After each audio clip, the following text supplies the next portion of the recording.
क्या आपको पता है कि मुकेश अंबानी का बिजनेस कितना बड़ा है और कहां कहां तक फैला हुआ है? और मुकेश अंबानी ने ऐसा क्या किया वो कि आज इतने अमीर बने? आज मुकेश अंबानी ने कंपनी के बिजनेस को 20 बिलियन डॉलर से लगभग 220 बिलियन डॉलर तक पहुंचा दिया है। तो आखिर ये कमाल हुआ कैसे? दरअसल 2005 के बाद रिलायंस ने अपने कोर बिजनेस टेक्सटाइल, रिफाइनरी और पेट्रोकेमिकल के अलावा नई टेक्नोलॉजी और नए सेक्टर्स में जहां भी ग्रोथ का मौका दिखा वहां इन्वेस्ट करना शुरू कर दिया। और आज हम उनके पूरे बिजनेस एम्पायर को 4 कैटेगरीज में डिवाइड करके समझ सकते हैं, जिसमें रिलायंस के डिजिटल बिजनेस को आप डिटेल में जानकर हैरान हो जाएंगे। कैटेगरी नंबर 1, रिफाइनिंग, पेट्रोकेमिकल और ऑयल एंड गैस। दोस्तों, ये रिलायंस का कोर बिजनेस ग्रुप है, जिससे साल 2015 साल तक रिलायंस का 93% रेवेन्यू जनरेट होता था। लेकिन पेट्रोल के फ्यूचर को देखते हुए इस सेक्टर पर डिपेंडेंसी कम हो गई और बिजनेस को दूसरे सेक्टर्स में भी डाइवर्सिफाई किया गया।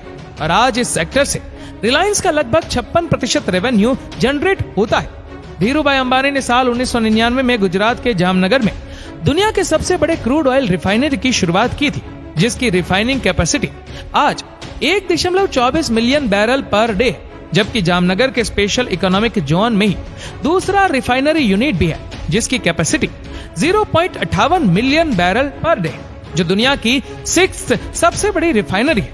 इसी के साथ रिलायंस का पेट्रोकेमिकल डिवीजन इंडिया का सबसे बड़ा पेट्रोकेमिकल प्रोड्यूसर है, जो पॉलीमर, पॉलिस्टर, एरोमेटिक, एलास्टोमर्स और कंपोजिट सॉल्यूशंस का लीडिंग प्रोड्यूसर है, जबकि पॉलिस्टर फाइबर और यार्न का दुनिया में नंबर 1 और पैरालाइजिन का दुनिया का 2nd लार्ज प्रोड्यूसर है।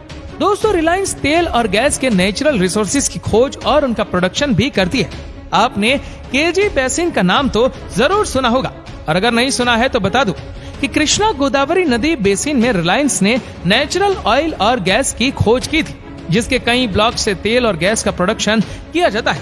इसके अलावा मध्य प्रदेश के सुहागपुर में 2 मीथेन गैस का प्रोडक्शन यूनिट भी रिलायंस के पास है। Category number 2, retail business. दोस्तों, रिलायंस के कोर बिजनेस के बाद उनका दूसरा इमर्जिंग बिजनेस है रिलायंस रिटेल, जो रिलायंस इंडस्ट्रीज के कुल बिजनेस का 27% रेवेन्यू जनरेट करती है। दरअसल धीरूभाई कम मुनाफा और ज्यादा कस्टमर्स के कॉन्सेप्ट से देश के आखिरी इंसान तक पहुंचना चाहते थे, और इसी को फॉलो करते हुए मुकेश अंबानी 2006 में रिटेल बिजनेस में एंटर किए और Reliance fresh, Reliance trends, Reliance footprint और रिलायंस डिजिटल जैसे रिटेल स्टोर्स ओपन करना शुरू किया। आज इंडिया के हर बड़े शहर में आप रिलायंस के स्टोर्स देख सकते हैं। इसके अलावा रिलायंस ने हैमलीज, जो ब्रिटेन की सबसे पुरानी टॉय कंपनी, अर्बन लैडर, जो बेंगलोर की एक फर्नीचर और होम फर्निशिंग कंपनी, और साथ ही में फ्यूचर ग्रुप जैसे बड़े रिटेल चेन को एक्वायर करके अपने आगे के एग्रेसिव रूप को भी साफ कर दिया है। फिजिकल स्टोर्स के अलावा रिलायंस ई कॉमर्स के जरिए भी लोगों तक अपनी पहुंच बढ़ाने पर जोर दे रही है, जिसमें जियो मार्ट, एजियो, नेटमेड और जस्ट डायल जैसे कुछ फेमस ब्रांड के साथ ही कंपनी ने 2022 में शुरुआत की। बेंगलोर की एक पिकअप एंड डिलीवरी कंपनी डूंजो का भी 25.8% स्टेक $200 मिलियन में खरीद लिया है, जो इंडिया के 8 सिटीज में अपनी सर्विसेज देती है। Category number 3, telecom and digital platform. दोस्तों, रिलायंस रिटेल के बाद सबसे ज्यादा रेवेन्यू जनरेट करने वाला सेक्टर है रिलायंस का डिजिटल सेक्टर, और रिलायंस ने अपने जियो प्लेटफॉर्म में $50 बिलियन यानी कि लगभग 4 लाख करोड़ का इन्वेस्टमेंट किया है। इस सेक्टर से रिलायंस के कुल रेवेन्यू का लगभग 16% हिस्सा आता है। असल में इस सेक्टर में रिलायंस की तेज ग्रोथ उनके इंटेंस रिसर्च और प्लानिंग की वजह से पॉसिबल हो पाया है। अपनी पकड़ मजबूत बनाने के लिए रिलायंस ने मार्केट में पहले से एस्टेब्लिश्ड कुछ बड़े प्लेयर्स जैसे डैन नेटवर्क्स, हाथवे और सावन को एक्वायर कर लिया था, और जियो 4G लॉन्च के बाद D2H और ब्रॉडबैंड सर्विस से घर घर तक अपनी पहचान बना ली। और यहाँ तक की ग्रोथ से इम्प्रेस होकर मेटा प्लेटफॉर्म ने भी जियो में $5.5 बिलियन का इन्वेस्टमेंट किया है। अब रिलायंस जियो जहां मोबाइल टेलीफोनी और डेटा के फील्ड में रिवॉल्यूशन लाया है, वहीं फ्यूचर के डिजिटल टेक्नोलॉजी और इकोसिस्टम के लिए भी सीरियसली काम कर रहा है, जिनमें से कुछ कंपनीज के बारे में आपको जानना बेहद जरूरी है। Sky Train. रिलायंस ने यूएस बेस्ड एक future transport company Sky Train का 54.46% स्टेक खरीद लिया है, जो पोल्यूशन फ्री और हाई टेक ट्रांसपोर्ट सॉल्यूशंस पर काम करती है।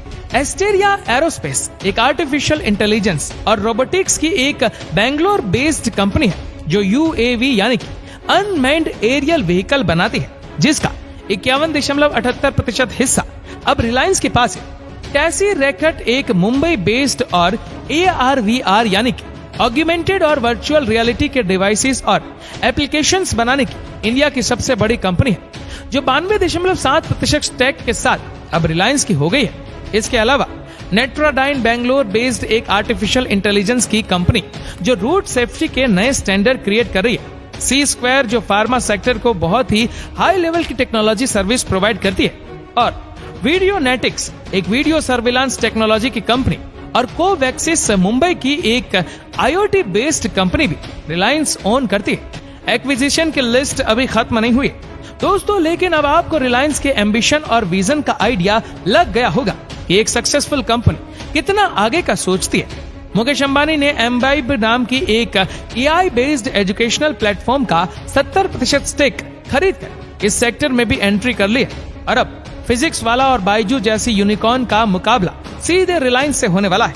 कैटेगरी नंबर 4, टेक्सटाइल और media and entertainment.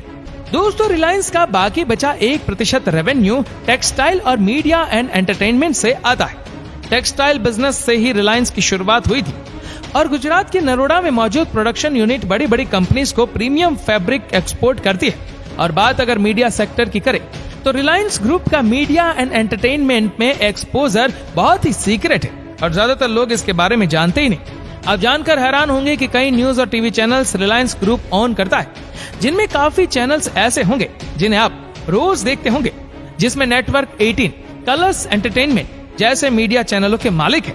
CNB, MTV, CNN और निकलोडियन का पार्टनर भी रिलायंस ग्रुप है, और moneycontrol.com, बुक माई शो और यात्रा.com जैसी हमारी कुछ फेवरेट वेबसाइट्स का मालिक भी रिलायंस ग्रुप ही है।